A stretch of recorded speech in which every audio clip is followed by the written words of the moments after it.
Hey guys, welcome back to Taku Katsu, where we watch the first episode of a new anime, or old. Here, I'm with my host, Cori. You know what? There's sometimes when I think to myself, I watch too much anime, and then I press next. And Vicky. Dun dun! I am here. Ooh, was that the sound of a Shamisen? Was that your transformation sequence into a magical girl? Yeah, it was kind of like I have my own little backup player playing like a little 3-string guitar known as a shamisen. Oh, very, very, very relevant to today's show. I am your host, Patrick, and today's episode is Mashiro no Oto, also known as Those Snow White Notes. To give a summary about the anime, it's about this country boy, I guess, who his grandpa dies, and he starts to kind of have like a little bit of crisis. So he goes to Tokyo to try to find himself. He meets a girl called Yuna, and she saves him from these yakuza or these gangsters or whatever in the streets. And we get a little bit of the girl saving the guy, and the girl taking in the guy, and we have this kind of little relationship between them. A lot of other things happen, but that is kind of the main premise and then of the show. She leaves. Yes, oh my goodness. But the show amazingly flips on its head. You know, that premise sounds very similar to a show we watched before called Higehiro, where the guy takes in the girl, you know, something like that. But in this premise, the girl takes in the guy, and, you know, at the end of the show, she actually leaves the show, which is like, what? I was all in for this girl. She was pretty cool. Yes. But yeah, now I guess we're going to talk about what we like about the show. Let's go with you, Vicky. I love this show. I love shamisens, and I also love just anime about music in general. This one is just, it's hard to describe because it's the feeling you get when you watch it. Just like when you're watching it, the people have a feeling when they're listening to the guy play the shamisen. It's like, it's just compelling to keep watching. The art style is pretty up to date, I'll say, where it's just crisp and just beautiful to look at. Sounds great.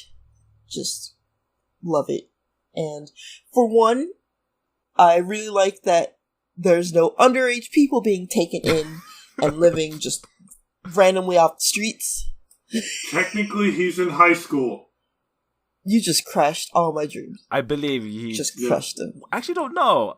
I know he's in high school. I thought he's 20. Why? In episode 6, he joins the club so that they can do a shamisen club, so they can do a tournament, because always got to have a tournament arc in your sports anime. This is a sports anime, yes. Oh my goodness. Yeah. I didn't think about that. Yeah, they gotta go to the inter-high. Inter-high. Alright, I'm done. I guess we already know if you'll watch more. Episode 6. This is episode 1, guys. I too would watch it if and when I get time to continue watching any of our series, but it's lovely. I love it. Cori, what do you like? I'll throw it to you.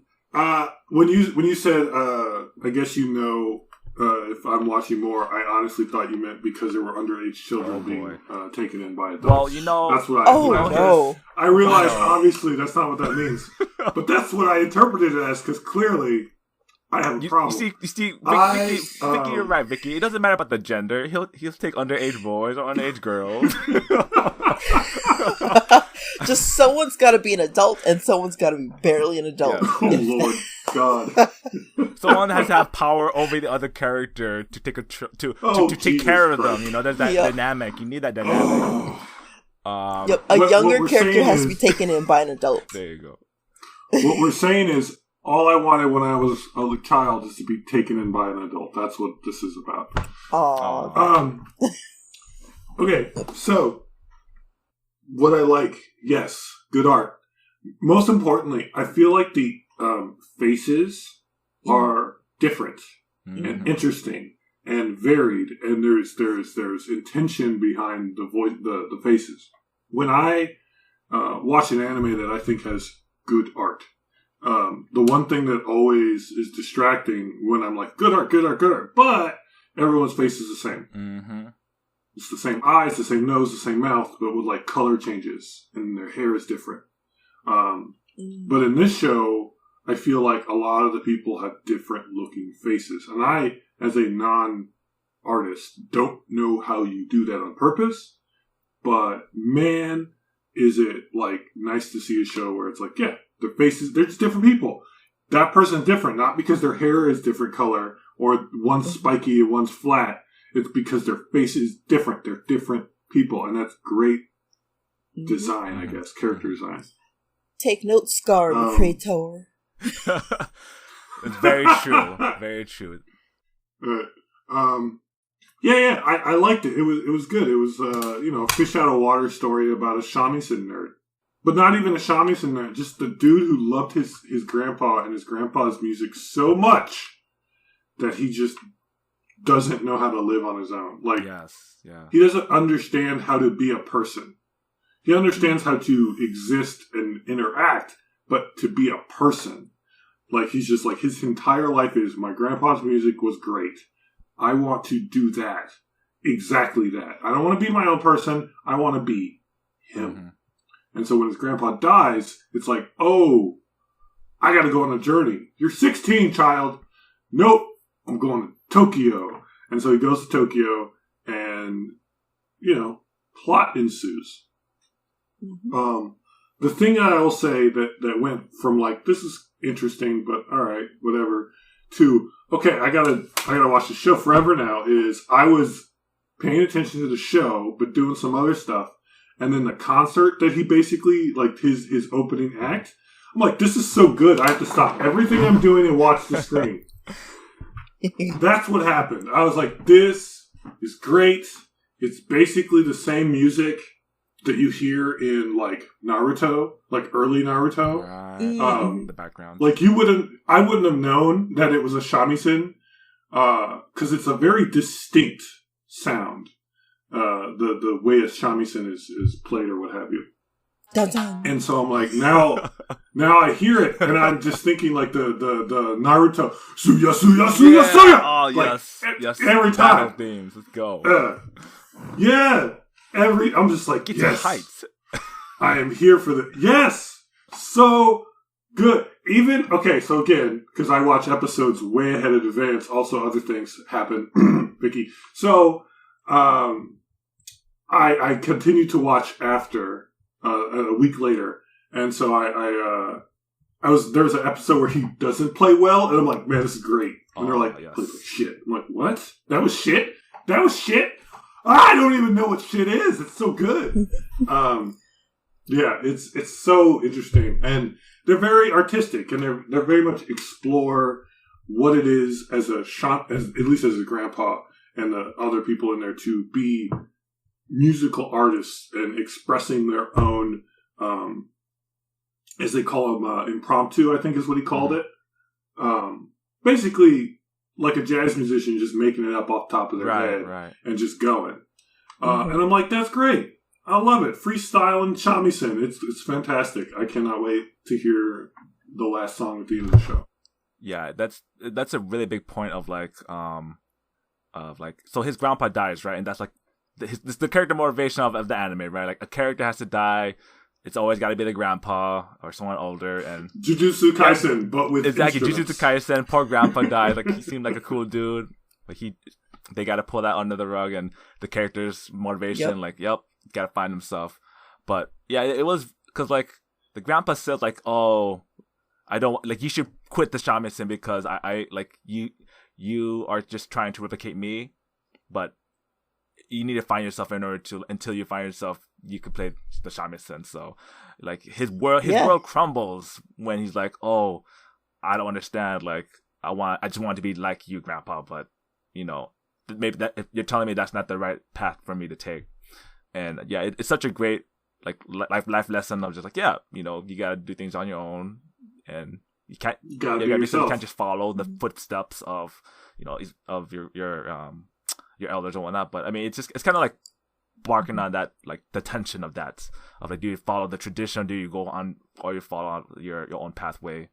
And yeah, the music is amazing. I mean, that is the big selling point. Like you said at the concert, while he was playing it, like we were the person watching. We were one of those anime characters watching him play. Like, yes, this is amazing. We stopped what we were doing and was like, wow, why do I feel like this? Exactly. And it's a hard to describe feeling. Yes. Okay, can I say one more thing as well? Because I really like this show. So at the end of the show, right? That's his mother. His mother just shows up out of nowhere. Mother?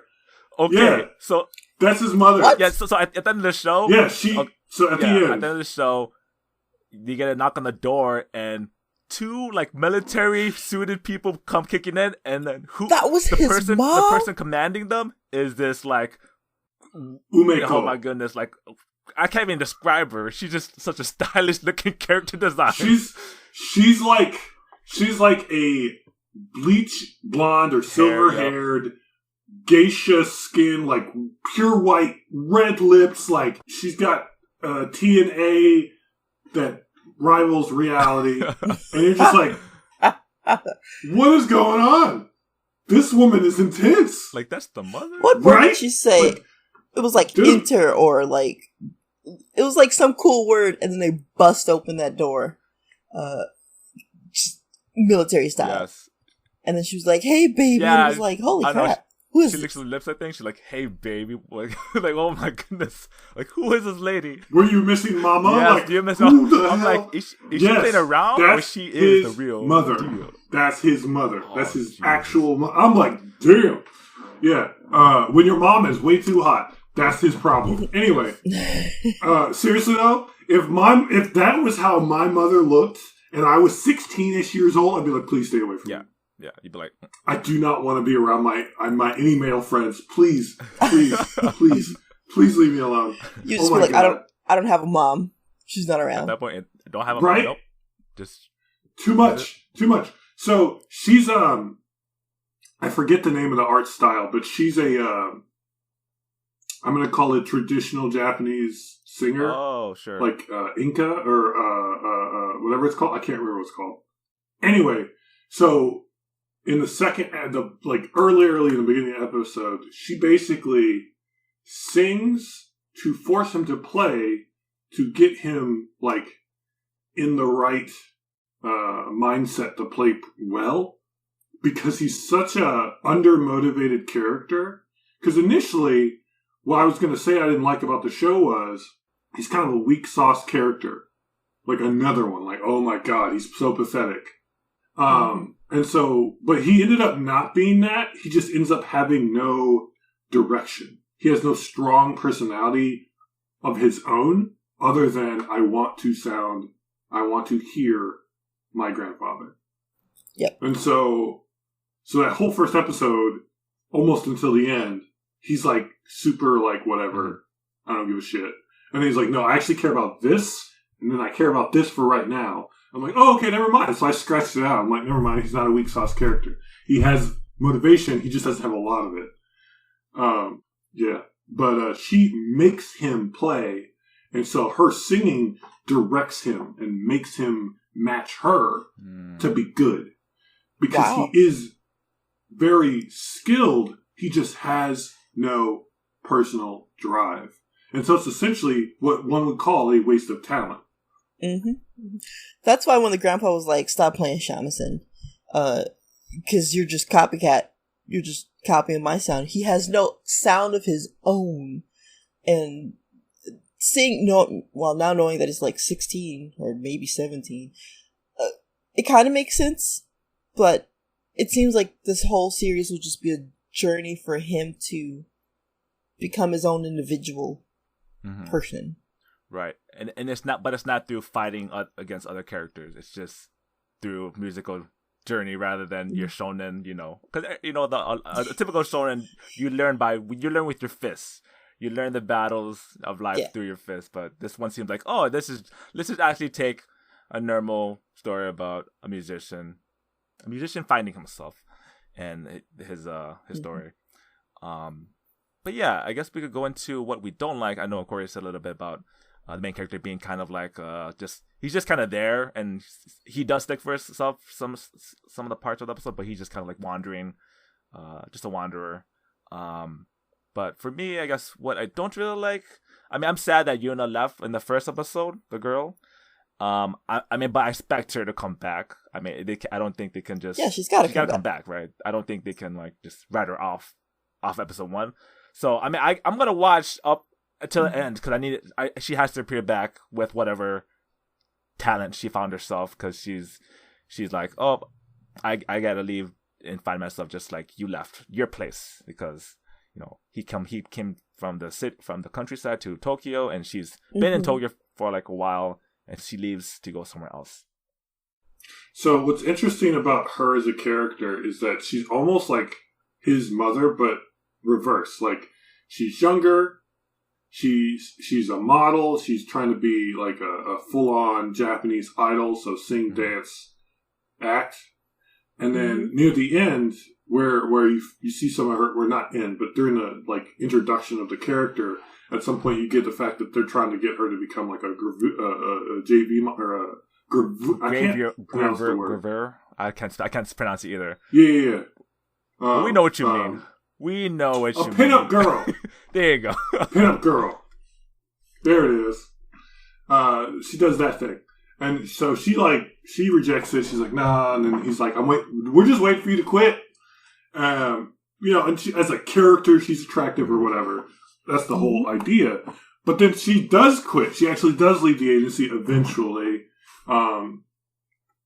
In part because she sees the main character as like, okay, he's skilled, while my boyfriend, who's a cheater, is kind of whatever. And so she leaves, while his mother, Umeko, is like I don't know exactly what she is, because she's not a model for the company. She like owns the company that she works for, but then she also is like does ads, like beauty ads, and like everything. Like, she's important. I just don't understand how she got there. But also she's like the face of the company. She's like an idol for her own company. But yes, but no, because okay, so one, she sings like real well. So does that play into it? I don't know. She hasn't explained it. 2, she clearly commands an army of corporate goons. She has the goons. Quite literally. Like a literal it looks like a literal army of corporate goons who follow her around and protect her. So she is the boss. 3, I have yet to see his dad so far in 6 episodes. I have no idea what his dad's situation is. Just grandpa, brother, mom, corporate goons. She's on TV. She's on, like, she is the top dog and also like a beauty icon. It's as if like the kids, the main character and like the brother, they're like a hidden secret, because like they're like in the countryside. Because the brother and the grandpa, like, I don't know, like listen the kids to go to grandpa, like in the countryside, let them do their own thing. But like she's like, if she's like that infamous, right? Like, it's a weird type of like flip on it. Like, oh, they're not involved. I don't know if they were, but we'll see how that plays into part. And then his brother is like 18, but he looks like he's 30. He's 18. Jeez, I thought he was like in his 30s. And there's always absent parents. He competes in a high school. He competes in a high school tournament. That's the only reason I'm like, he's 18. A high school tournament? What? He has a full-on beard. No. He's like 18. Full-on beard. And they make a joke about it, too, in like episode 2. So. Wow. Man, in Japan, they don't age well, I guess.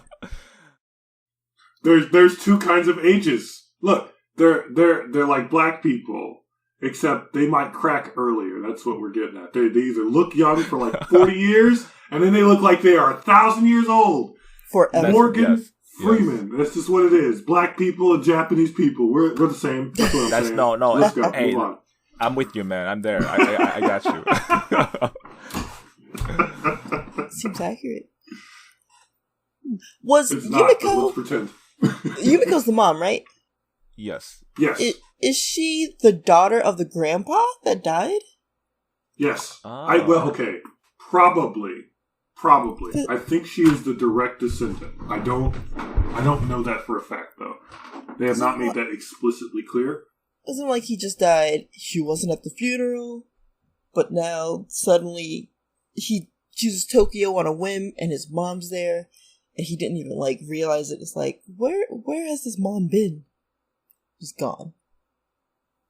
Yeah, I think you bring up the point. Like you were gonna say that like absent parents is always a big trend with the anime things, and like with Jujutsu Kaisen and with this show as well.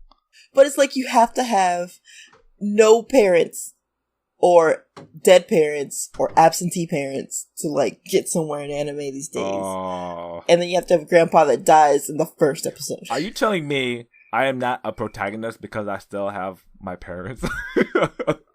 I will never be an anime protagonist. Are you telling me that everybody in the world who loses their parents is actually an anime protagonist? Or could be. You kind of have to have no parents or bad parents. If you have good, loving parents, you're kind of... You can never be an anime protagonist, that's right. Yeah. At best, secondary character? Yeah. Wait, all of Azumanga Daioh, they have parents.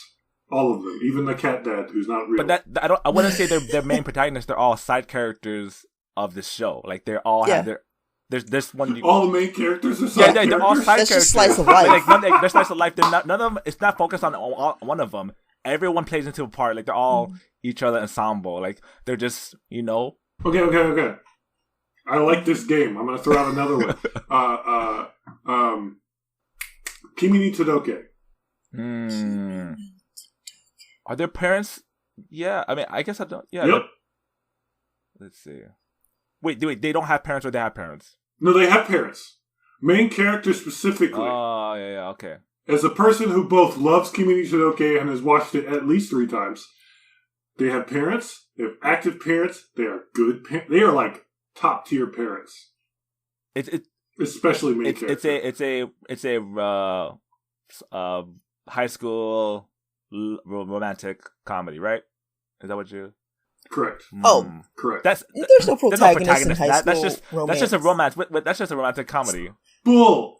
That's still slice of life. Yeah, I want to consider that like that's just bull. You bring up a good point because like that's slice of life. I'm trying to think like what would qualify. No, it's romantic comedy. It's romantic comedy. Yeah, it's just like Now, Fooly Cooly. There's crying. Fooly Cooly. Yeah, terrible parents. Terrible parents. I'm like I cannot. And grandpa. Yeah. Like, you cannot have both parents if you're going to be an anime protagonist. Okay. Anime protagonist syndrome. Boruto has a halfway decent father in Naruto and an amazing character, best mom ever, Hinata. Thank you. Oh my god. I've not even watched Boruto, but Hinata always wins. I don't care. Hinata is best girl. But are they there? Are they present in Boruto's life? That's true. Didn't think so. That's true. They're out doing their own adventures. Yes, he's the Hokage. He's present all the time. He has clothes. He's a busy Hokage. He's just ineffective. There's a whole episode where he's like, like you can't even spend the real yourself with me, Dad. You have to send one of your shadow clones to spend time with me. Like what? You know what? Here's the thing. Dad, Naruto. Here's the truth, though. His clones share his experience, so it's really the same thing. But it's not him. It really is. Hey, but it's not him. No, I will say this: we're video calls. A smart dad would have been there physically and sent his shadow clone to do the work, but whatever. Exactly. Naruto's not smart.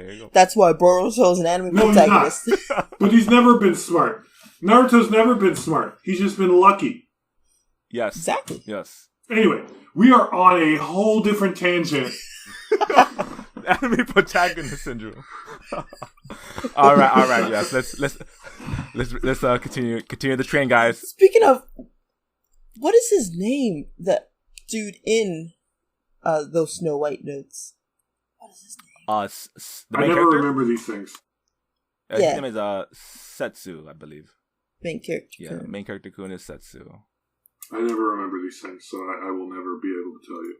Like, we remember the girl that brought him in and was there for one episode. The girl. We remember the mom. Yeah. I don't remember her name either. It's just Patrick said it 3 times. I remember. Like, yeah, yes. I think it's Setsu.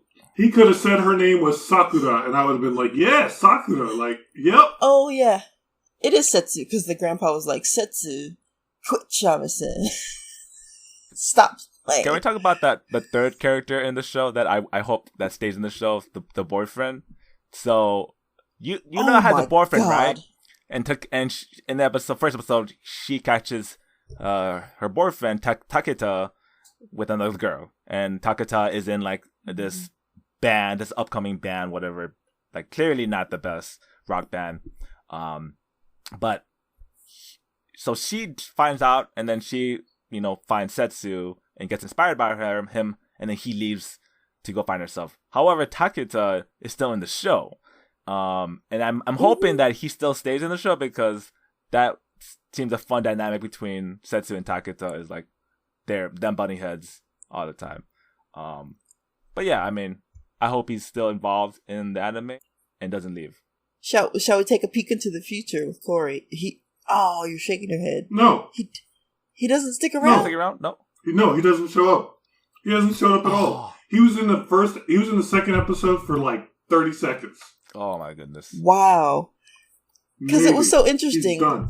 This show's like, we got stuff to do. They get rid of the other characters. Rid of everyone. Go. You know what they did? They Jujutsu Kaisen does. Like, where they only focus on Todori, right? And then, like, the other 2 characters are like, just, nope, let's forget those 2. Let's just focus on the man. Like, yep, peace out. Wow. We'll bring it back in. Like, here's something interesting. 6 episodes later. And now they're gone. Yeah. Well, I thought he was going to be like, hey, you should open for us. And that's why we'd see more of them. Because they're like, yeah, I'll open for it. Nothing. And they're both musicians, right? And so, like, there could be that part of it where, even though they hate each other, like, they could, like, bond. Or there's, like, that would have been fun. So, something you'll notice if you look at the image for the show, like the poster or whatever you want to call it, is that there's 2 people playing Shamisen, main character, and then other dude you don't see. And eventually he shows up, and that's really what we're working for. That's the Piccolo, Goku, Vegeta, any other person dynamic that we're looking for, and he just has to show up. Wow! So it's basically this is basically a high school anime about Shamisen, but they sneak it in like all subtle, like. Well, they did very well as a first episode to be like, here's a bunch of stuff to grab your attention. And then kill everyone off. Like, just like, nope, this ain't the show. No, it's honestly like, because like, again, when Yuna shows up and she takes care of him, like, okay, this is the dynamic. This is the Higehiro dynamic between someone taking care of another person, and then they have their little fun quarrel, right? But no, like, the show flips on. It's like, nope, let's remove everyone out of that. We introduce you to this girl. You like this girl. She's gone. She's gone. And she's gone. Like, she was kicking at, like, she fought off, 3-4 dudes on her own in heels after working a long day? Cool as hell. Well, I don't know if you guys probably have not seen it, but there's an anime called Given. That's a music anime. And really all these music anime are just sports anime with instruments. You know what? But when you mentioned that, I never realized that, but that is so true. I'm like, it is just a sports anime. but go on. It's similar in, like, there's a song or how, like, one person's talent is so moving that anyone that hears it is, like, gets fired up to do what they've been putting off. And that, I think that's what grabbed my attention the most, where it was like, hell yeah, this is inspiring. Let's go buy a Shamisen, which in America is a little pricey. Have you looked for prices? Have you looked for prices already? Can you spitball some numbers? For a beginner's knockoff kit that someone just made because they're like, let's make it affordable for people in America. It's like $500. Oh, okay. And then you still have to get the accessories, which are the strings and stuff. So it's gonna be close to like $700-800. But man, it looks cool. I was gonna say, I bet you this show is gonna increase the amount of shamisen sales in Japan. But now that you said that, I'm like, never mind, maybe not. No, it's still going to probably. In Japan, maybe, because I don't know if Kubo and the Two Strings was, and like if it was animated in Japan or if it was an American made. That one was also a nice story as well. That was animated as well. Like I mean, yeah, that was a good one. So, I think we've already kind of blazed by what we didn't like, which wasn't much. Well, I would like to say I did not like the boyfriend, so I'm glad he's gone because he was a douche of unbelievable proportions. He was a good. He's a good foil. He's a good guy to just He's the Vegeta. Like you hate him, but it's like I'm actually the opposite, Vicky. I'm sad that Yuna and him. I'm sad that they both leave the show. I was hoping for them to still stick. I liked Yuna. She was great, but the boyfriend, I thought he was done when she was like, "Deuces, I'm out." And then he shows up in her old apartment saying like, "So what are you gonna do? The lease is up soon." And then he's also gone. That's like they put the carrot in front of us. Like, hey, what if he still isn't in the show, guys? But no, like we've got our future Cori here, so it's like, nope. Sadly, it's just Setsu. Cori of the Far Sight. But yeah, there isn't that much that I don't really like about it. It's it's great. I mean, I just to say, if you're into music or if you are a musician, I mean, I feel like you'll be on board on this because music's great. All those kind of motivations and finding yourself, you're finding your style of music as well. Like it just, it really speaks to. I'm sure it will speak to a lot of people who are in that scene. Inspiring to you to be yourself and find yourself. It's a coming of age story set in a Japanese high school in Tokyo with a shamisen master child who doesn't know how to be himself. I'll say this: I think the title is artistic in the sense of those Snow White notes because his grandpa's freestyle song follows a sort of seasons, like a change in seasons. Yep. And they talk about it more as the show goes on, and it is about his life and his growth and what essentially would become death, not literally, but spring, summer, fall, winter, and expressing that musically through the shamisen in a powerful way that connects and you can feel. And they do a really good job of presenting that and showing that artistically, and it's very good. It's very nice. It's an enjoyable show to watch. Yeah, it is like, I think it's just, I don't know if it's just because we have so much anime that's just about like, or maybe it's, of course there's the anime about everything, right? But I feel like the anime that gets more in the front line of anime is isekais and like just fantasy things. It's just fun to sit back like, oh, this is just a show about a musician. Like, that's it. Like, it's just very simple and plain. There's no real gimmick to it. I mean, the mother sounds like the gimmick, but it still like kind of feels grounded in reality. Like, oh yeah, let's just follow this high school boy and his journey with the shamisen, and you don't have to worry about dragons or demons or all these other things that we feel like anime always just goes back into, right? Like, and isekais are still booming. I mean, Cori and I, we looked into the next seasons of anime shows, and I'm not sure we've shared it with you, Vicky, yet, but it doesn't. Personally, I don't feel like there wasn't that much there for me to kind of like look forward to for the next upcoming season. And I was just like, yep, more isekai, more of these things. Just, but yeah, it's just kind of fun. This show just kind of grounds me back. Like, yeah, it's just music and people, a story about them. Stuff. It's just simple, I feel like spring and maybe winter, maybe fall have the best like anime that comes out. Summer and winter's like but it's like the off-season stuff. Maybe because they're more around like holidays, so people are more likely to be like super invested in things. But man, spring had a like banger after banger. It was like oops, all bops. Yeah. We were on the roll for that previous couple of episodes. We were on the roll. That's some good ones.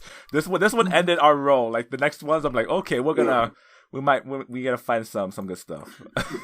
we might have a couple pre-tiers in the schedule, is what we're saying. Take that both ways, thank you. Okay, so obviously I'm watching the crap out of this. Yep. Vicky, are you going to actually try to watch this? I will, because I love music anime. It's like sports, but with instruments that I could then buy and try to play myself. Yes. Sports, that's a lot of effort. That's a lot of physical effort. Mm-hmm. But music. I got fingers. Oh, really? I have an ear. Oh, Patrick. Yes? Patrick, as someone who has been applauded on multiple occasions for their music, is music not hard? Because Vicky seems to think it's not hard. Oh, music is very no. difficult. Yeah. I know music is hard. I'm more musically inclined than sport inclined. I'm not gonna go out and start playing. What was that one with the butts and the gladiators on water? That is a sport. Keijo. That is a sport. Yeah. Yep. I'm not gonna start up a American Keijo league. No, Vicky is right. I think I do agree that instrument is just what is it? I was gonna say the barrier to entry is just the instrument. Get the instrument. That's like the biggest hurdle. This next biggest hurdle is just practicing, being consistent. Practice, and then the real struggle is the Neji versus Rock Lee mindset, right? It's like, am I a genius or do I have to work my ass off for this? it's either or. Like you gotta really. But that comes to the personal battle. That's the personal battle. Yeah, you're like, am I gonna be an angel or am I a rock? But whatever you are, you gotta keep pushing through. But yeah, as a person who plays piano, I do believe that anime has definitely inspired me to try more, practice more, and learn these anime songs. You know, I've learned all of these popular songs, and but the openings of animes were the best way to learn music and the best way for me to practice it. So any type of inspiration, is good inspiration. This anime is definitely, I hope to inspire a lot of people out there as well. But with that being said, all of us will definitely try to watch the show. Cori's already in it. I will definitely join the train, and as well as Vicky. So this show receives the stamp of approval. Dun dun. Yeah. This show gets one full Katsudan. Yeah. Yep. No, 3 Katsudans, right? Is that the 3 Katsudans? Okay. 3 Got it. You get all 3 pieces as of episode 22. Yes. 3 Katsudans. Do you like chicken? Do you like rice? Do you have chopsticks? Get a bowl. 3 Katsudan. 3 Katsudans. Okay. Yes. I'm giving it a full egg yolk. Let's go. Yes. All right, now I want ramen. Good rice. Yes. Oh, I'm so hungry now. Okay, we're going to stop talking about food. Or some pho. Let's go get some pho. Okay. Oh, pho would be amazing right now. Yeah. Okay. So I got a couple things. So since we were delayed in recording this particular episode, I'm going to talk about Higehiro. Yep. Then we're going to go back to our original B-side that would have accompanied this, which is to talk about music anime. Yes. So, off top of my head, I've got Macross, K-On!, Vivi, this one, and Beck, Mongolian Chop Squad. Mm-hmm. So, you two think of yours. Obviously, Patrick, you mentioned one earlier. You just mentioned one not too long ago. But let me steal the show for just a second. There it is, Given. Higehiro. Okay. Yes, so you finished the premise, you finished the last 12 episodes? I finished the last episode. Tell us how it drops. Higehiro. All right. So as we all know, bunny drop is the standard. you find something cute, you find something cuddly, You think it's great. You hold it. You cherish it. You love it. And you drop it on the floor and it dies. That's a bunny drop, right? That's why it was called that. It's more like you drop it on the floor and you marry it. Oh. So, on a scale of 0 to bunny drop, this is half a bunny drop. Okay. I'm still not sure how to take that, but go on. So he returns to the house and meets the mother and talks with the brother, and drama ensues. There's drama. It's crazy. I think I talked about it the last time. Then they're like, okay, we're cool. We'll figure it out. Mom's like, I'll be a human being. Daughter's like, great. I'm glad to have a mom who's not a monster, who doesn't hate me because reasons. And then, wow. And then I sent you some pictures. Yeah, I've seen the chat. Yeah, Are you talking about the picture of me in it? Patrick guest starred in Higehiro. Hey, I guest starred in Higehiro. I told you guys. I told you the line, guys. I know I was controversial at the time of my statement, but it is very relevant because I predict the future. The line I believe I said in the previous episode was, "Hey, love is love, man. Love is love." You know, it's not logic. I didn't say age is not enough unless. I must edit that out. All right, so we'll get to the R. Kelly. We'll get to the R. Kelly cameo in a minute.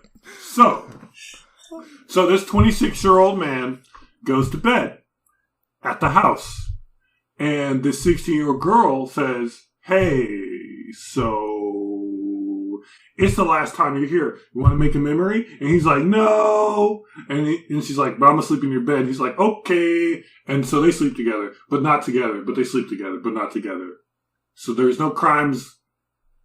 So nothing is implied. Acknowledged. Nothing is implied. Nothing is acknowledged in that moment. It's not implied either. It's very much like, ha ha ha ha ha. No. So it's a Michael Jackson situation. They just slept in the bed. Sure. They slept together, yes, but they didn't sleep with each other. Yeah. Okay. I mentioned it's the Schrodinger's bed. It's like Schrodinger's cat, right? It's like Schrodinger's bed is where two people are in a bed, but they're in a box, right? You don't know what's going on in that box unless you open the box, right? They could either be, doing something or not, but you don't know until you open the box. So she straight up goes into the bed and says, "Hey, so you're gonna leave. So we sleep together." And he's like, "You did this already. We did this conversation. We had this conversation once." Mm-hmm. And we did sleep in the same bed, but we didn't do it. And then she's like, "Okay, but do you want to have sex now?" And he's like, "No." I'm like, This guy. What is with this girl? He's doing all the right moves. He's like, "No." So then, they make it clear. It's like, oh, she's probably going to have to repeat a grade, yada, yada, yada. So he goes back to Tokyo. Then there's a time skip. A 2-year time skip. Oh, jeez. I predicted that too. So then, 2-year time skip later. This is what drives me nuts. All right, so I've mentioned how mad I am about his boss, who's totally into him, but rejected him day one. Right? Mm-hmm. They're not dating yet. What? Even though she was like, I made up the thing about my boyfriend. I'm in love with him. 2 years. Uh-huh. 2 years. Wow. 2 years. Not dating. And then the other chick, the Kohai who likes him, but he hasn't acknowledged her or whatever the fuck. She's all like, I'm good at my job now. And they're not dating either. Not 2 years. 2 years. I don't give a crap anymore. Why are you together in an office and you like him and he clearly likes you? And you're okay with him taking in a 16-year-old with unusually large boobs that swears to God that there was nothing going on. And 2 years later, you're not dating. I don't. That's some bullshit is what it is. She's a liar is what I'm saying. So then they're like, oh, it's been 2 years, blah, blah, blah. You're still visiting and talking to her, aren't you? Yes, I am, blah, blah, blah. And then he goes home and she's chilling out at that lamppost. And then he's like, hey, because she clearly told him already, and this did happen. I love you. I want to be with you forever. He's like, get older, because I'm interested in older women. And she's like, okay, but will I have a chance in like a year? And he's like, we'll find out. And then 2 years later, they meet at the line post, and that's the end of the show. That's the end of the show. That is the end of the show. The end. The women that were done. The women that were like, something's different about you. Do you have a 16-year-old in your house? Yeah. Yeah. And then getting jealous and like, hey, I love him. Uh-huh. She leaves. They have all the opportunity in the world for 2 years. They don't do nothing. Yep. For 2 years. She's like, hey, guess who's 18? And he's like, I guess. Guess who's your child bride? You guys, did I just write this show? So, I said all of that in the episode. I said, I believe. I'm going to do a compilation. I'm going to back up my facts. I'm going to predict the show. You did call it. I called it. Didn't I call it? It writes itself, you guys. It writes itself. Oh, Jesus. It is. Yeah. So specifically, what I had sent you was the video of them in the bed and talking about all of that, and just like, okay. So here's one of the screenshots I said. But do you at least want to feel at my boobs while you have a chance? Is what she says to him. And then the part where Patrick cameos, it's like, I don't think age matters when it comes to love. Love That's her brother. That's her brother saying that. Her brother. Hey, I'm so mad about this show. It was great. I love it. I love this stupid show. I'm never watching it again, but I love it and I hate it. And that's the show. This was your redo of Healer. Yeah.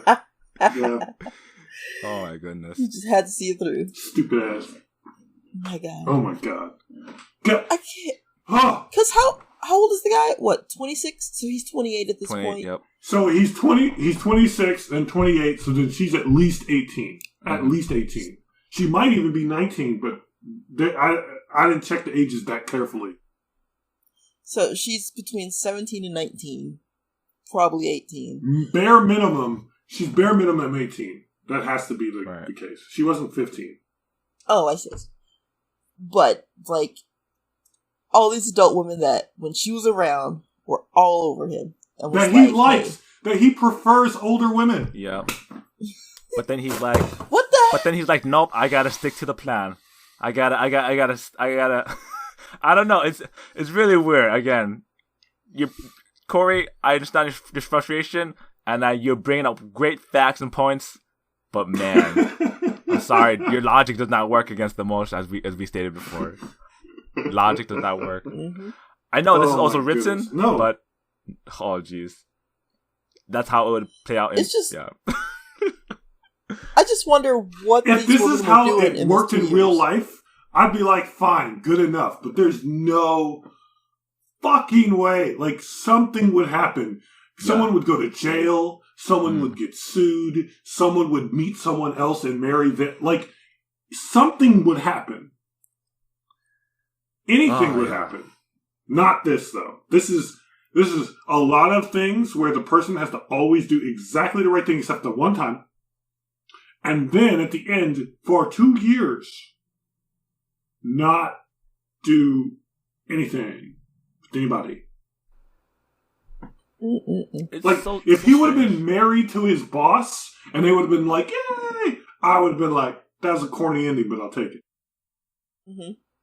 But they couldn't because of, the story, the plot they set up. Yeah. Because they wanted the 28-year-old to touch the 18-year-old. Yeah. Did he still pay for dinners for these ladies that he likes and were all over him, but don't choose him? Throughout the entire time before that, yes. Wait, in the 2 years, he's still going on dates. I don't know about that. I mean, before that, before the episode 1 through 11 or so, right? You're talking about? Yeah. Okay, I got you. It's so weird because, like, you root for the guy because he says no a lot. Right? You're like, yes, my boy did it again. He said no. But then it's like, And then after... How to say no and not go to jail. Yeah, exactly. But then, like, after 2 years later, he's like... And then, okay, so, and then 2 years later, and then when she's 18 and he's older, whatever, when they get older, and, like... So how do you... Cori, I mean, how do you feel when he's going to say yes? Is that strange? Because so technically it never comes up because they're trying to ignore the child, what's the word I'm losing? Grooming! They're trying to ignore the fact that he groomed her for 6 months. She lived with him for 6 months. 6 months? I thought this was like a month. 6 months. 6 months. What? Yeah, half a year they lived together. Half a year. And she's like, I love you. And we're like, we know. And the office women are all over him. But as soon as he doesn't have someone else ironing his shirts, they're like, I'm good. You know Probably what? She. Again, with Money Drop, this could have been a great life lesson about a guy helping someone who is out of the luck, the girl, and bringing her back to her family and all that stuff. And then, you know, maybe if it happened over a 7-day period, absolutely. Right. Like, they could have been I think a like reasonable human being has a good chance of not committing crimes to a 16-year-old girl who's asking to have sex for you to stay there for 7 days. 6 months? Wow. My man did it, though. That takes a lot. That takes a lot. That takes a lot. Right? To not crack up. Just to ask the question. Just to ask the question, because this is not equal in the same way at all. But, Vicky, you're representing the ideal of a woman who has to make the exact opposite choice. You got this sounds gross. No, wait a minute. Okay, like, my face right now. This is a safe zone. Can you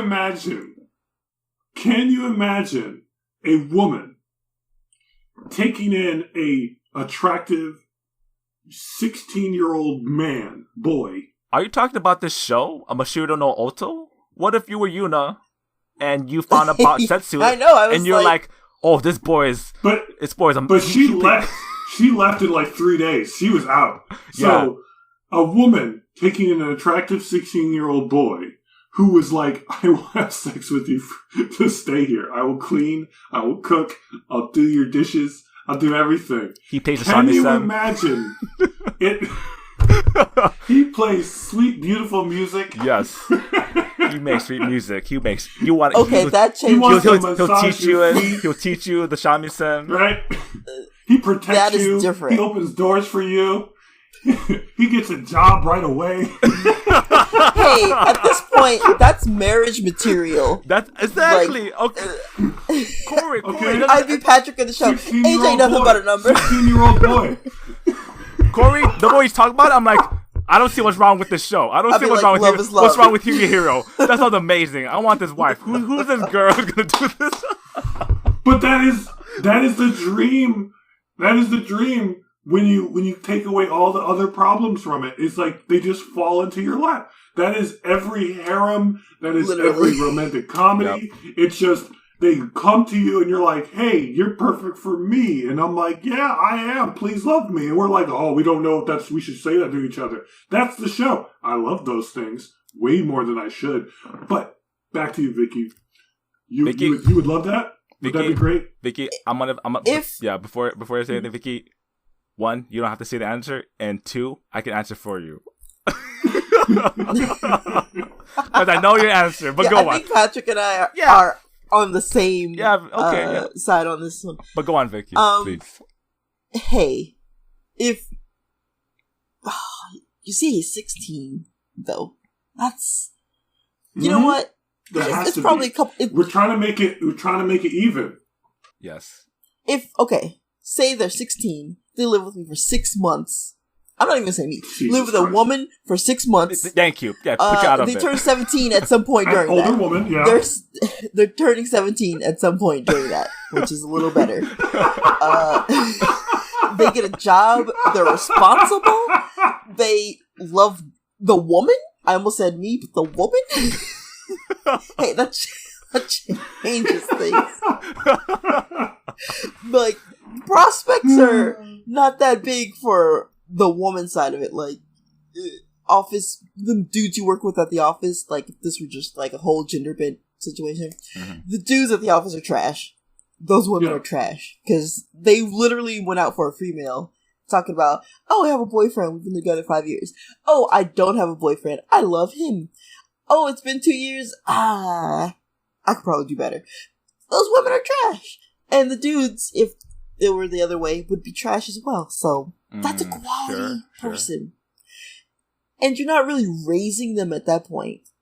They're pre-adult, but they know enough to make their own decisions. For the most part. And, okay, so you have this tricky situation. Homeless 16-year-old boy who sleeps with women to stay in their house. They find you, and you're like, you're doing a good job. So, do you have sex with them? Don't say me. The woman. Okay, sorry. Okay. What is the likelihood? What is the likelihood? What is the likelihood that a 16-year-old boy, and I do think that this is different. I think that men and women do approach this situation differently. So I do honestly believe it's different. I don't like saying that, but I do believe it. I don't want to, but I do believe it. So that being said, because men, generally speaking, value sex differently, not more or less, just differently than women on average. So that being said, a 16-year-old boy who's like, I'm here to give you penis, let me live here. If I have to clean, I will clean. If I have to work, I will work, but let me live here. Does an average woman sleep with this 16-year-old boy? Okay, I would say... And he's attractive. That's also important. Let's say this is in Japan. Oh, Jesus. I feel like culturally... What we're about to say about Japan. Yeah, you're right. Yeah, there's differences culturally. Right. I know 16-year-old in Japan is a little more... It's not quite age of consent, but it's age of consent-ish. It's 16. It's older. Enough. It's older, let's say. Yeah, let's say it's older. I mean, they're not 8. Yeah. They're almost 18. Because to my understanding, there are complicated rules about age of consent in Japan. But I know that at 16, they get a little less complicated. That's my understanding. As someone who really doesn't look into it, and does not know, and is not a lawyer. And as someone who is not defending Japan, but some places in America have a similar reduced number. Also true. Also true. I mean, age of consent does change in different states. Yep. So everyone's wrong. Everyone's wrong. Listeners, everyone's wrong. You guys, everyone's wrong. I got it. 18. 18 makes it easy. There is no jailbait after 18. For sure, nowhere. But in some places, age of consent is 16. Some places it's 17. Some places it's 15 with parental consent. It's wild. I don't even want to talk about that. Anyway, please answer my question. Okay, you know what? I'm gonna put myself back into it. Average woman. I would. Okay. Okay. I would say I'm not average, but in every mannerism. I would not sleep with the child, despite how helpful around the house he might be. The average woman, let's say she's 30, because no one in their 20s is going to be that well off that they can afford to... I say 26, but okay, 30. But they're not going to be that well off that they can afford to, like, bring in basically an essential child into their home and, like, want to keep that arrangement for longer than a week. The average woman, let's say they're a housewife. I don't know. I can't see that many. So here's my argument. I would say 80% of what I think I even said this before. I think a large percentage, like 75% of men, would give in at some point. I think of the 25% left, 12.5 would be gay men who don't care. Right, and the last 12.5 would be like, oh my god, I have to go masturbate somewhere else so I don't commit a crime. That would be pretty much. That would be it. Because like that 12.5% is struggling daily. Like, oh my god, it'd be so easy. No one would catch me. Temptation. I can get away with this every damn gay because she is not even trying to hold it back. She is not trying. Like, the first month, she is on his ass. And she is like getting like damn near. The only thing she doesn't do is get 100% naked because this is not a porn like some shows we've almost watched. It's anyway, not a 10 out of 10. So, right. But she's like in a bra, squeezing up on him. She's asked him multiple times, "You want to touch my boobs?" You know, it's fine. Not a big deal. I just want to show that I'm worth something. And that part depresses me and takes the horniness out of it immediately. But that's not everybody. Some dudes like taking advantage of vulnerable women, and some women have no problem taking advantage of vulnerable boys. So I think it's probably flipped. 25% of women will be like, "Let's do it." The other 75 will be like, "You're a boy. Leave me alone. Don't touch me." Yeah. That's what I was going to conclude. Boy. Get out. Yeah. Which is exactly what he says. But we know that that's not how the gross majority of men would be. They'd be like, thing is, okay. Do we know for sure that she was actually sleeping with other dudes for shelter? Yes. Wow. Episode 3. Episode 3. Episode 3. Wow. Oh, right. You were saying because they met a dude that was like, "Hey, let's do it again." Oh my god. Ugh. Disgusting. Like, this show goes between being, like, heartfelt and, like, this could be a real problem that a real person could have, to back to, like, fantasy, and it just switches back and forth. So it's like, hey, what if this is you? And then it's like, oh, man, this is fucked up. So it's like the dude is just waiting for... Yeah. Mm-hmm. Well, it's like the dude is just waiting for Chris Hansen to pop out. Shit, yeah. Like, so I see you've had a 6-year-old in your house for 6 months. Yep. Sit down. Like, have a seat. Have a seat. Please take a seat. Take a seat. I've been reading your texts to this lady. Oh my God. I've been reading your personal diary. Oh, Jesus. You would like to. Yeah, have a seat. Oh my God!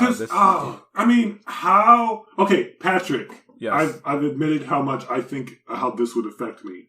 Yeah. When you hear this show, where do your feelings sit? You know, again, I'm not. I let's just say that I think I agree with you on your statistics with those numbers, and I think that if this was a real life situation, like that would a lot of people would give in day one. Like that's just how it works. Because I like I said before, logic doesn't really work. When it comes to logic, emotions seem to win out in that battle most of the times because humans are. It has to be. You know, it has to be so intentional as to be tiresome. Exactly. So when even with watching the first episode of this show, he was trying to be so logical about it. I'm like, no, not everyone's like that. Like he has his inner dialogue, right? He's talking to himself, like, I gotta not do this. Wow, she got big boobs. Oh, I gotta not do that. Oh, okay. Oh, no. I like that. She's cute, but she's not older. But she's not old enough, so I gotta stop myself. So not a lot of people would set barriers for themselves in that way, like every single step. And if you constantly have to, prevent yourself from doing that, most of the times you're gonna slip up. Like, oh, okay, why not? You'll just give in it in situations. But the more we talk about it, I'm just like, man, I just feel disgusted because I'm just like, ugh, like. Yeah, I do agree with those statistics because I think most people would in the situation. Like, yeah, I mean, in the anime, he does kind of do the right thing by like rejecting her, right? But the anime doesn't commit to it, where the ending is not, oh, he's moved on and she has moved on, right?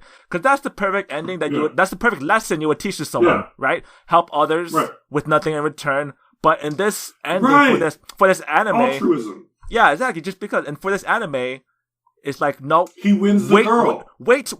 You can have what you want. Just wait a couple of years. And I'm just like, and you can't tell me that doesn't sound like a very convenient argument to believe in. Like, yes, yeah, exactly. Wait till she's 18. It's fine. Here's the thing. Man. Here's the thing with that argument. Again, I said like, oh, just wait 2 years, the problem's over. A lot of people would be like, yeah, that makes sense. That's logical. but they're speaking from their monkey brain, right? They're speaking from their emotional brain because they're like, oh, if I was in this situation, I would wait 2 years. But I'm just like, no, be more logical about it. Like, do the right thing. Like, but then they're using logic in that sense to wait. Oh, it's 2 years. You're 18. It's convenient for them. It's self-fulfilling. Like, right. If I wait, I get what I want, and exactly. I know she's down. Right. She is DTF as hell. Right. I am ready. Yes. And honestly, like the self-serving truth is do it now and then hope you can get some later. That's just the truth. The sort of like half truth is, well, I'll wait and then I get what I want later. But the reality is you're not supposed to have it now. And if it's going to happen, you need to separate and then let it happen later without the grooming part. But you live with her for 6 months. You are her way of surviving. The power mouse is all fucked up. And then you end up being like the perfect human being. Good on you. Why have you not hooked up with the chick that likes you at work who has bigger boobs and already says she likes you? Yeah, I think another layer, you said another layer to this problem is that the main character or whoever is in real life has options for, real things. Good options. And they don't take options, it. Good options. Exactly. Like, and they don't. Top tier options. If you don't like the big boob, you've got the younger one who has less so. Go for that too. Whatever. Mix and match. I don't care anymore. The thing is, he might have options, but the other women really weren't like DTF. They weren't like this girl. They weren't. Yeah, they were trash. They were truly trash. Yeah. They really just wanted him because someone else did. Like here's my real problem with this show. When I break it down after this whole conversation, I think I broke it down to my real problem of this show. It's trying to teach you saying no, like be ready, right? But it's telling you if you wait, then it's okay. Like it's saying but it's like it's not okay before the barrier. Like there's a thin line that you need to get across. However, there's another point where it's like you're trying to reason with yourself what makes it okay, right? Like, yeah, that's weird gray area where you say set a boundary, rather just set a boundary, and it's like again it's anime whatever, but it's like it's a story that's being, again hopefully people don't take this anime as a life lesson, but it could have been a good life lesson where the resolution would have been a great thing that people could have a good note off of rather than feel conflicted and be like, I don't know what to think about this show. It's like it's trying to teach me one thing, but it's trying to teach me the loophole of how to get around that. It's weird. Like if you why make a mess and clean it if you purposely made that mess? Like just don't make the mess. You know what I'm saying? Bad analogy, but you get the point. If he would have taken in there for one day and the entire show would have been about him trying to get her back to her family and the drama that comes from that and dealing with the police and the police accusing him and him trying to hide it from his coworkers and his coworkers not understanding, and then eventually she goes back, but it took like 7 days, or she was removed from the house and then they was talking to her through the police and it was a whole thing. It would have been a drama, not a romance, and it would have been fucking amazing. But it was a romantic comedy.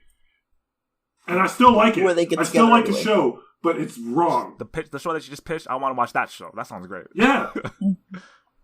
So if you remember when we first talked about Higehiro, I was like, I think this show is not going to be serious. It's not. The animation style isn't the kind where they're serious. It's the kind where they do a little bit of TNA, and they did not a lot, but a little bit. And they're just about the comedic relationship and how I really won't they. It's the grossest will they won't they I've ever thought of. Anyway, I'm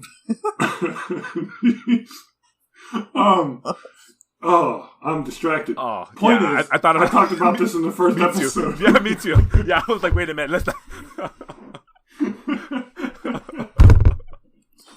The more I think about it, the more I like how it seems like it ended, because it shows that he might have thought that, what he wanted was these adult ladies who have everything together, but they're just playing around.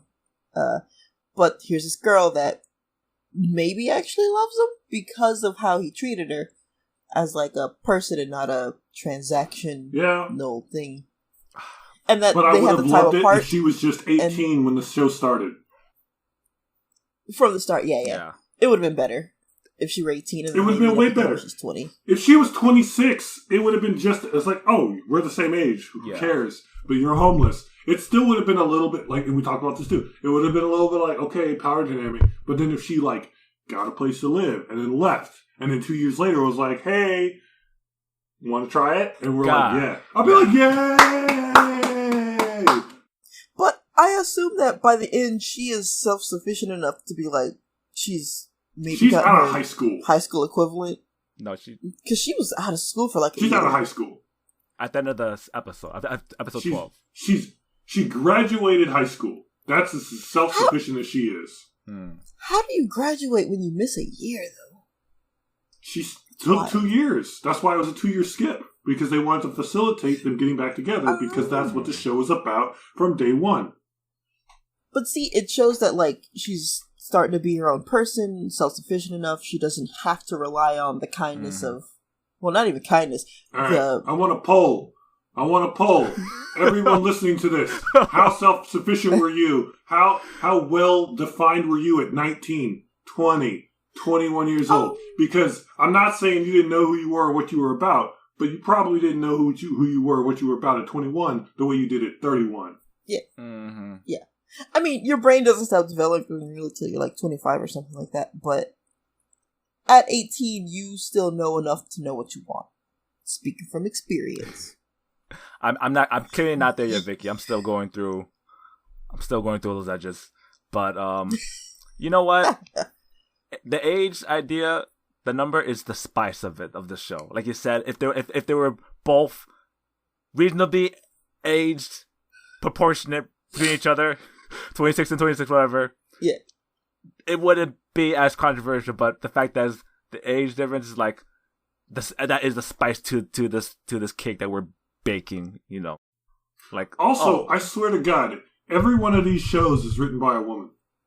Oh, is this show written by a woman? Bunny Drop, I'm 90% sure is written by a woman. Yeah, Bunny Drop's written by a woman. I think it is. Yeah, but I can't remember. Absolutely. Higehiro written by a woman. I would assume so. Yeah. Yeah.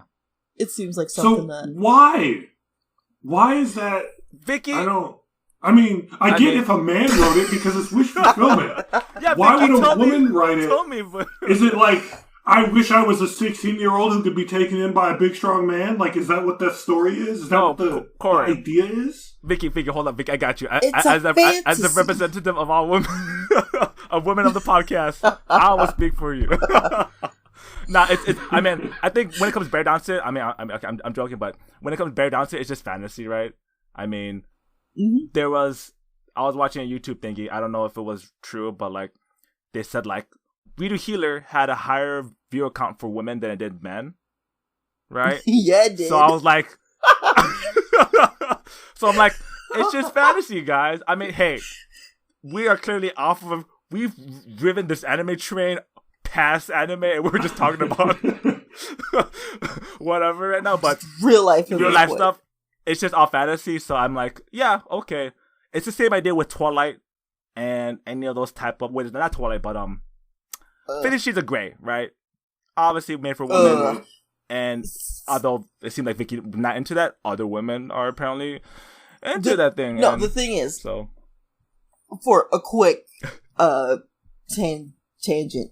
Yes. 50 Shades of Grey began as Twilight fan fiction where everyone was human and everyone's in the BDSM. And then they were like, you know what? If I just change the names, I can make money on this. And that's how 50 Shades of Grey came about. Even though there's so much more better representative BDSM content still free in the fanfic community, this is the trash that the local...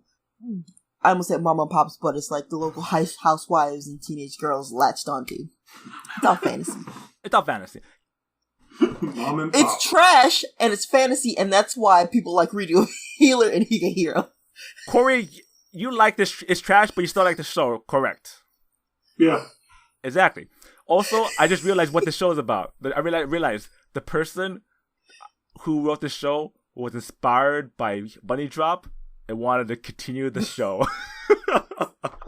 Sounds about right. The formula is there. the same formula. Introduce characters. Please don't let this be a trend. I don't need that. Because I know I like the show. But I do not need more of this. I don't. I do not need more of this.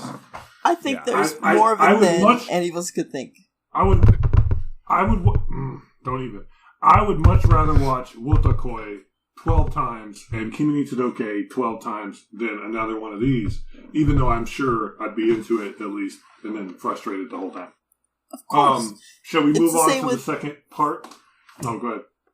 Well, it's the same as, like, people that go and watch 50 Shades of Grey. Like, their secretary. There's... I almost want to say the story of... There's stuff out there that's better, but people want the trash. They want the junk food. Yes. Like we do here. They don't want the... Hey.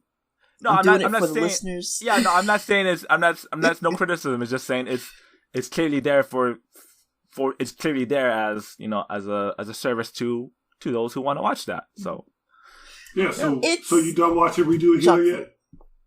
I have not done my marathon yet, but I will have company when I do it because something kind of got mentioned. And I was like, you know what, we're gonna do it because someone thinks that's what kind of anime they would like to see, and I'm like, hey, let's crank it up to 11, and by 11 I mean 9.9 on our scale.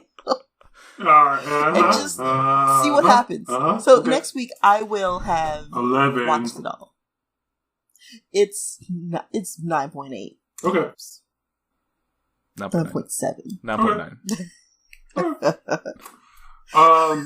9.9 repeating. It's a 10 with a rounding error. That's all that is.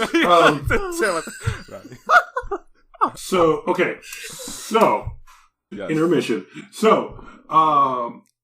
We just got done talking about that, but as far as the Shamisen anime, music in anime sometimes is pretty good. Sometimes it's, you know, professionals. Sometimes it's, you know, the actual voice actors singing, which is usually not as good. But there are anime out there that are about music. Now, you've got your low tier stuff like K-On! I'm not telling anybody to watch K-On! Unless you really want to watch a slice of life show with some cute girls that are in high school playing music. It's fine. I watched it. I enjoyed it for what it was, but I don't recommend it. But then you've got like Beck, which I thought was great. You've got Vivi, which had fine music, but it wasn't about the music, even though the main character is a singing robot. You've got Macross, which has multiple versions of robots and also singing ladies, but not robotic singing ladies. Because Macross is essentially a mecha show where the mechs turn into fighter planes, but also there's always a songstress who's very influential. I am not well versed in Macross. It's an old series from like the 70s all the way up till the early 2000s. It's been remade, I think, in English, especially the old stuff, into other shows that aren't quote unquote Macross. It's very confusing. So I don't have a lot to say about Macross, but I know that there's songs in it and they're reasonably famous. It's like robot and then obviously, idols. Yeah, well, kind of. Like I don't know. Idols with mecha. What is it? Yeah, idols with mecha fighting in space. In space, yes. There's also space. Mecha idols. Didn't mention that part. Yeah. There's a lot of that. So, some of my favorites are Beck, of course. The Shamisen anime is crushing it with its Shamisen music. But yeah, so let's talk a little bit about that, and then side question. I know we've got some comments on our YouTube channel. Not a whole lot. Most of them are from Zane. So shout out to Zane. Shout out Zane. So, Vicky, if you've got some musical anime you want to talk about it first, and then maybe check to see the comments on the YouTube. Given is, like I brought it up earlier, amazing. And it's really the only first music-based anime that I can think of. Like, I haven't seen Beck. Didn't know Macross had music, like, at all. K-On! I know it was about, like, kids making a band, but this was, like, the music was the center of the story. Like, there would be no story without it. And it's sad. It's like a drama. I wouldn't even say it's like slice of life. It's very dramatic and worth watching. Another music-based anime that will break your soul is Nana. I was gonna say that's the one. Yeah, I need to finish that still. Don't do it. Don't do it. Don't do it. So you would not recommend that show, but would you recommend it to go through it, or like is it that was it like I would recommend watching Nana like I recommend watching Roots. You do it once and you never do it again. Oh boy. It's worth watching. It tells a great story, but God, that story is meant to just like stab you in the heart repeatedly and just break you down as a person and just feel like there's no good in the world.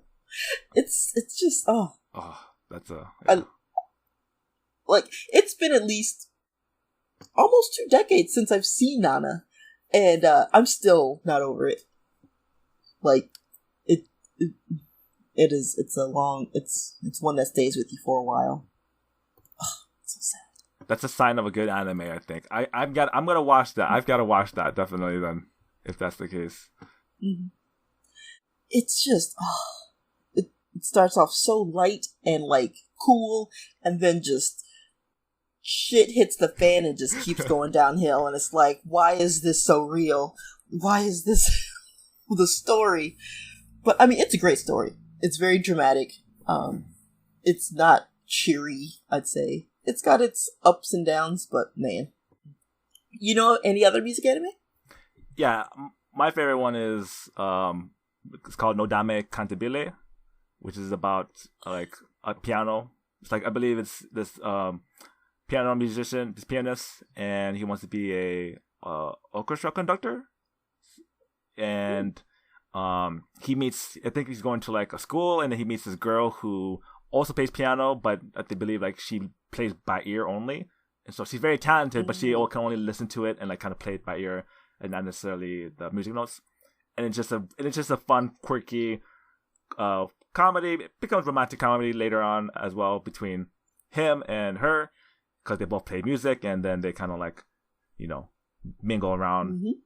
But that's a fun one as well. I remember seeing it around and like thinking about it. Yep. Recommended for anyone who plays piano, namely me. so yeah, it's an easy thing. Like if there's a show about like, oh, here's a show about violinists, here's a show about guitarists. Like you clearly pick that show and like, oh, let's just join the journey up with them. There's one with Your Lie in April. I haven't fully seen it yet, but I know you cannot escape the tragedy that happens in that show. But I'm sure it's a fun ride. But that's one of the other like musically, I guess, shows. But actually, for music anime, it's kind of difficult because the only thing when I think about music animes, the first thing that pops in my head is idol anime, because that is just, I mean, the idol part of it is a big part, but the music is secondary, and like it is, all those and then all the songs that get in those idol shows are such a big part of the show. So I'm like, it's hard to think of a music anime without thinking of an idol. So like, there's so many of that. There's so much idol shows, but I clearly haven't seen a lot. You would think I would have, but I clearly don't watch idol anime as much. I want to get into them, but they're just so blah sometimes that the music is more interesting than watching it. There's one, I don't know if it's called Starish, but the band in it is called Starish. And it's like a guy idol group, and they finally they find like there's 6 or 7, and also all these idol groups have like either 3 members or 7 members. Like it's either only 3 or like they get super junior, like it's, rotating cast. It's either a small group or like the whole crew, like a 48. Like me and my entire high school graduating class. Exactly. And like Super G, like they can graduate out of it, and then they bring in new younger members. It's crazy. Bring in the young boys. Also, Gravitation, I would count as a music anime. I mean, Gravitation. It counts. Sell me on it. Sell me on it. Sell them on it. Sell you on Gravitation. Okay, first of all, it's been a while since I've read my manga of Gravitation or seen the anime, but it's a kid, not a kid, he's a fully adult. He is an adult. She's gonna sell me on how the manga is a music anime. Got it. There's an anime adaptation of the manga, and so like he's aspiring to be like in a rock band or like a singer or something. It's been a while, though. But he meets this songwriter, I think. Man, it's been a while. They start making. Is this before or after he loses his ears? If there were ears to be had, they do eventually get lost. Cori's so it's kind of like it's more based on the romance side of it, but there is music. Yep. What's another one? Musical love. Yeah, music anime that's hard. That is a hard. That is a. I mean, I don't want to say like that is a hard question. What are some of the good like music anime? I can't think of anything. Like I should just go look through my manga right quick, but there's one where it's this girl is a songwriter, and this guy. Is it called Vivi, the show you never watched? No. We gotta watch. Which I will watch. We gotta get back on that. I will watch Vivi. But she becomes a songwriter for this group, and then her and the lead singer like become a couple, and like all sorts of stuff happens. But it's also music, somewhat related. Focused, yeah. I wouldn't say it's more romance focused for sure.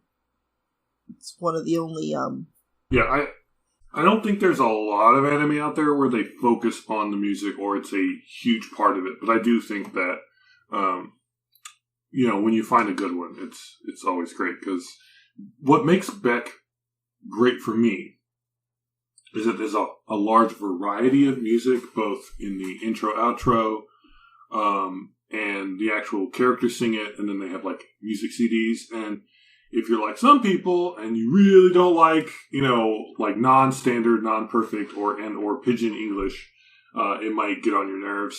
But I thought it was great. There's one very specific rap song that comes from the Beck soundtrack that I actually love, and I will go back to that specific one a couple times a year. Just like, yes, I love this. This is great. Don't know what they're talking about, but it's great.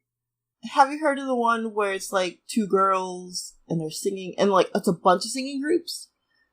It came out like last year or the year before. Vicky, I want to make a formal request. Please never start a sentence with two girls. Two girls. Don't do that. I grew up at a time where YouTube was young. I grew up on that time. And there were reaction videos, and if you would have said one cup, I would have lost my shit. So, all right. Anyway, so did she. There is a show where there were girls, and what happened? Because that's all I could think about when you said that. Yeah, thank you. Better, so much better. And there's some other singing groups. I cannot remember what, because the title of the anime is the girls' names, and it was like big this past year. This past recently? Recent anime? Yeah, and I feel like there was also a group called the Transylvania Girls. Oh, I think and they had a. Yep, it's called Carol and Tuesday.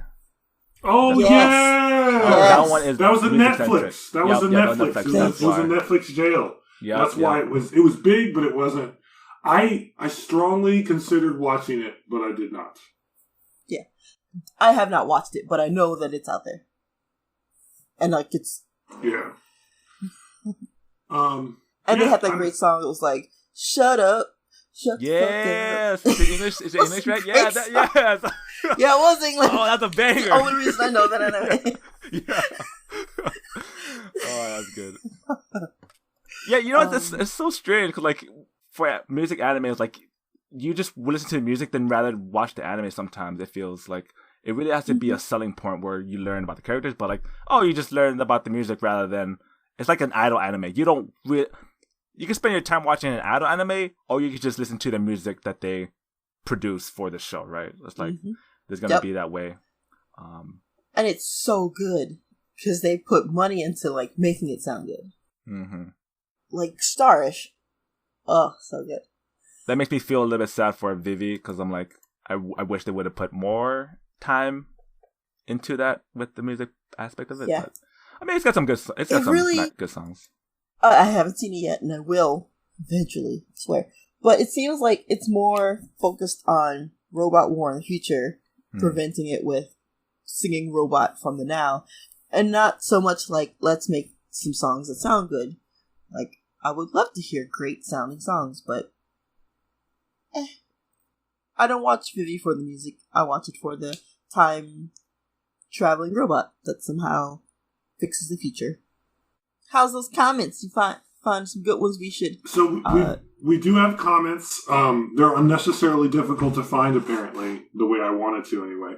But here's some of the comments that Zane has dropped on us, being a dedicated temporary host and just all-around good person. In our Loveless, episode 12 for Loveless, he mentions that JoJo Golden Wind ending number 1 is incredible. I think that's the one where they rap. Or they get like,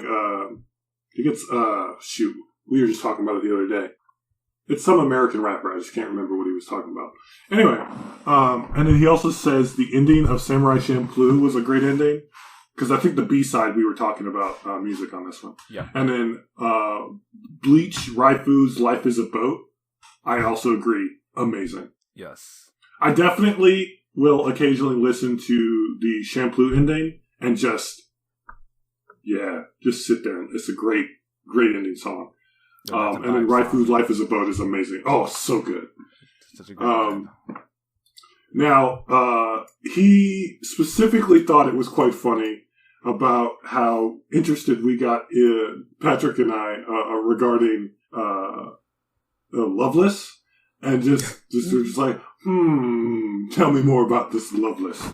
He also mentions, because this is in the Ume Musume Pretty Derby, Patrick's favorite show, that he's never seen a D-cup sprinter in the Olympics. So, yeah. That's true. It's true, yep.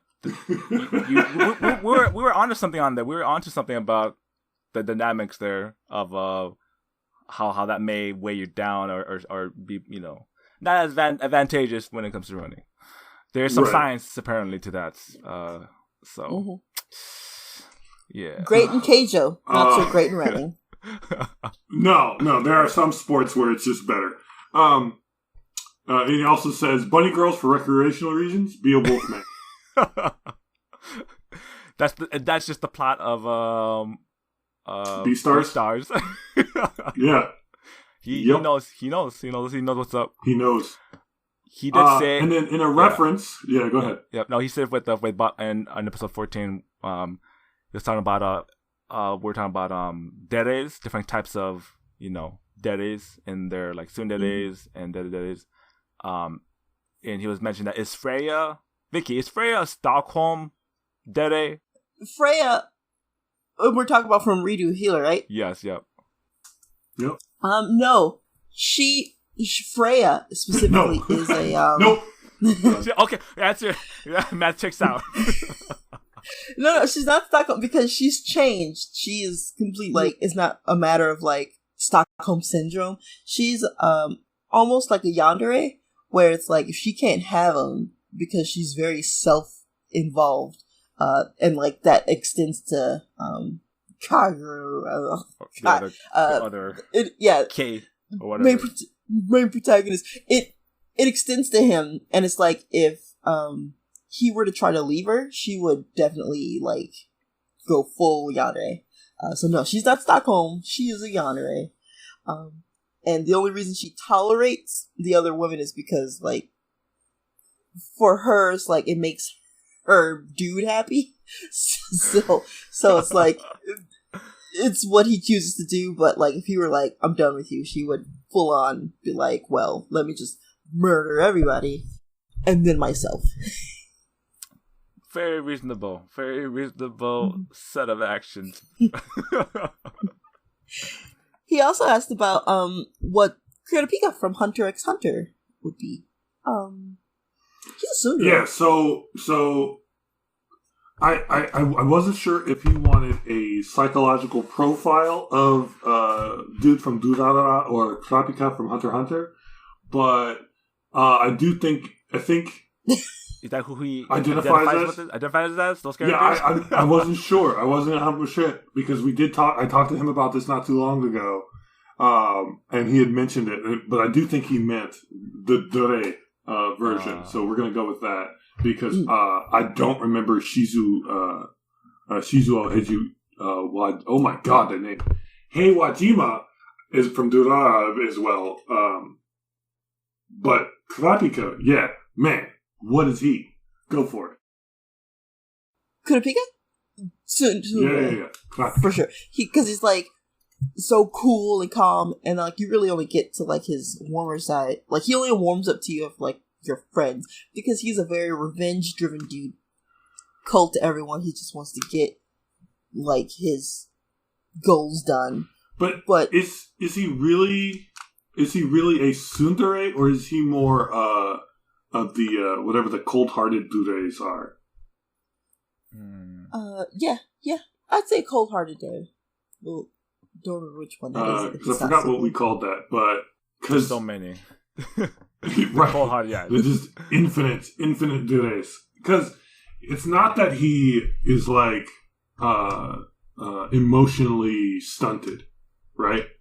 Because a true tsundere like does not know how to deal with people, so they just go with anger. Like, I'm mad all the time, and then it's like, oh wait, you like me, and I want you to like me? No, that's bad. I'm scared, and I'm angry about it, so I'm going to be angry some more.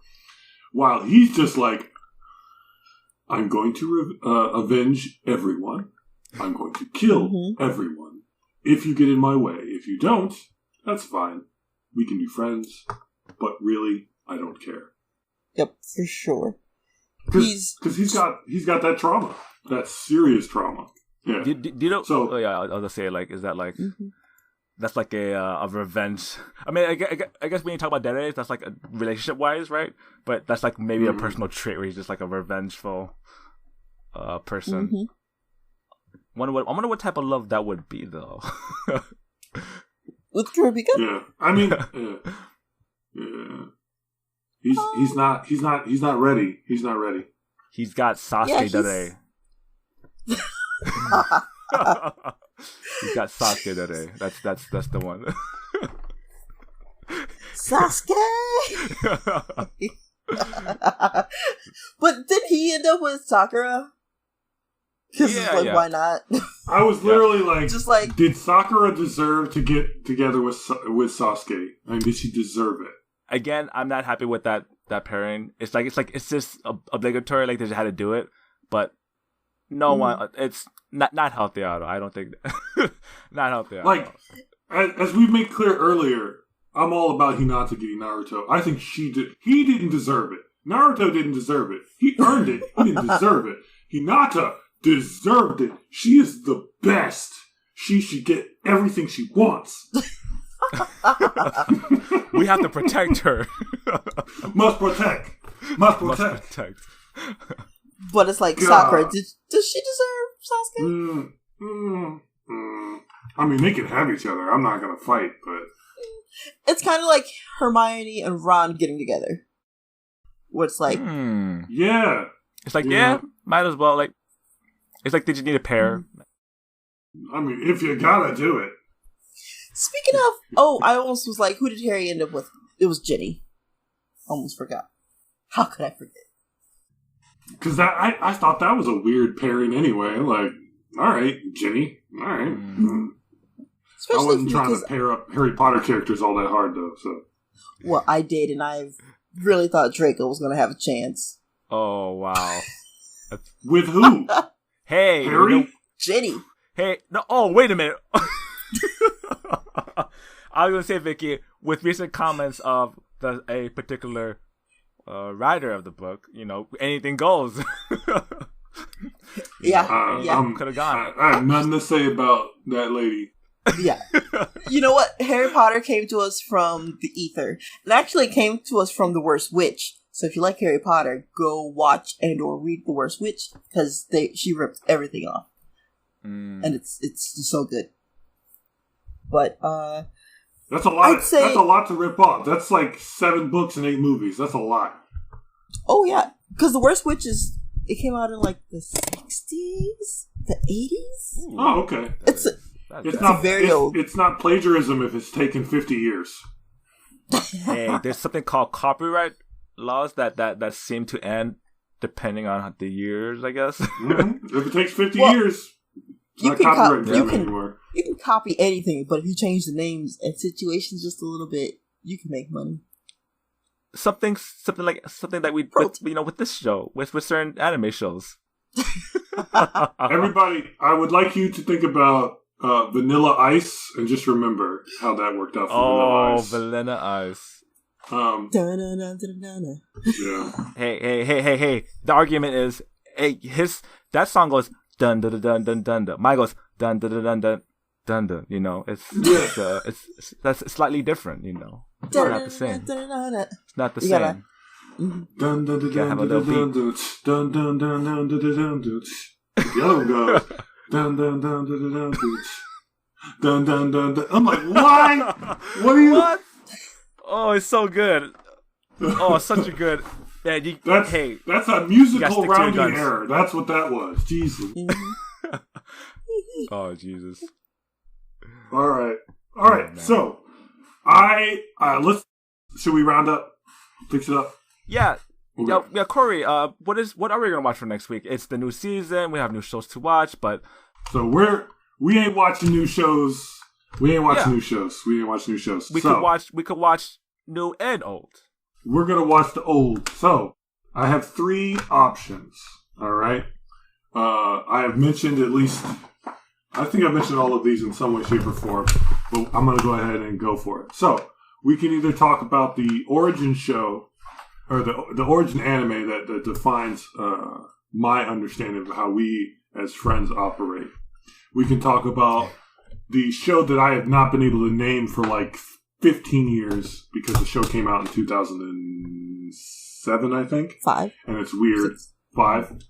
Or we can talk about the show that takes 50 minutes to watch one episode. 50 minutes for one episode? One episode? Yes. What? So, I wonder what that is. So one of them, I promise this is great. The other one you all know is great. And the last one is special. So I think I'm going to go with Katanagari unless you two really want to watch Genshin or Noin. What were the other two? Genshin or Noin. Noin is also referred to as To Your Other Self. But it's a name that I have never been able to remember because Noin doesn't mean anything in English. It's a freaking Greek word or something. It's so weird. Didn't it become a video game at one point? I don't think so. I don't think the show is that popular. It's a weird. I'm gonna call it weird anime. Yeah, it's not in a bad way. It's just a very strange abstract anime. But so Genshin, Noin or Katanagari. Vicky, what how you feeling? We could go to Cori, we could always pick these. These are not all off on the table. We can always go back. But I'm definitely picking one. So I'm saying Katanagari unless you two really are like, oh, let's do the other one. It's been a while since I've watched Genshin or even read it, but something new. Katanagari it is. All right, Katanagari. 50 minutes of amazing, but still kind of flat, but really pretty art. It's great. So we're going to watch Katanagari. Katanagari, for anyone who has never heard me say what it is about. It's about a dude who breaks swords, but can't because reasons. And the story is great. The main thing to know about this is that the show was written by the guy who does the Monogatari series. And he wrote 12 books in 12 months. And when they aired the anime, it was aired for an hour for 12 months. Wow. Yeah, that's a great story of that. And it's a very talkative show, so you're gonna have to read subtitles. And it's a very difficult, if not impossible, show to obtain. So, as necessary, I already have it, but you're not going to find it in any normal place. You have to go either get it from someone who already has it or get lucky on the internet because it is impossible to find. You can buy it on the internet from eBay for some money, I guess. But mostly it's just impossible to find. But we're going to watch episode 1, and it takes about an hour to watch because that's the way it goes. It's a great show. The writer is infamous for his dialogue scenes. But yeah, especially with the Bakemonogatari, if you guys are familiar with that show is dialogue scenes, but very interesting in how they portrays them. Oh, and speaking of tsunderes, this show's got 2 tsunderes in it. Oh my goodness, 2? Yep. There's usually only 1 per anime. This one's got 2 solid tsunderes. Like, one of them is the main character, and the other one is the antagonistic character. But it's a good show. I would highly recommend if you can find a way to watch all 12. Watch all 12. And if someone wants to officially release this show, I will buy it. For me. Because it's great. But instead, I just bought the novelization of it in groups of 4 from Barnes & Noble, and they were each about $30. But it's 12 stories per volume, and the art is great. If you ever find Katanagari wallpapers and whatever, you'll see what I mean. They are very colorful and bright, and the lines are thick. And it's just it's very stylistically beautiful. Mm-hmm. The faces, on the other hand, very much the same face for every character. Dang. Right. You can only get so far. It's just pretty. Yeah. Well, there are no 16-year-olds getting courted, so it's fine. I mean, that's always a plus for watching any show, as long as that's a, you know what, that may be a bar in future anime. Does it have a 16-year-old?